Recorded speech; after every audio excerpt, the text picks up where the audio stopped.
Тревожные новости поступают из Казани. Там произошла стрельба в одной из гимназий. Число жертв трагедии выросло до 9 человек, сообщил журналистам президент Татарстана Рустам Минниханов.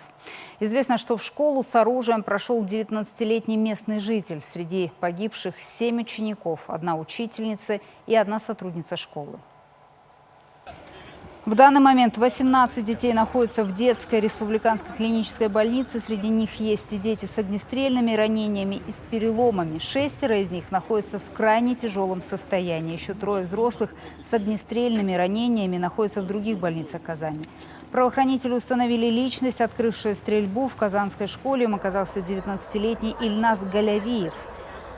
По некоторым данным, молодой человек ранее учился в этом учреждении, у него не сложились отношения с преподавателями и одноклассниками. Возбуждено уголовное дело, расследованием займется Центральный аппарат Следственного комитета России. 12 мая в Татарстане объявлен днем траура.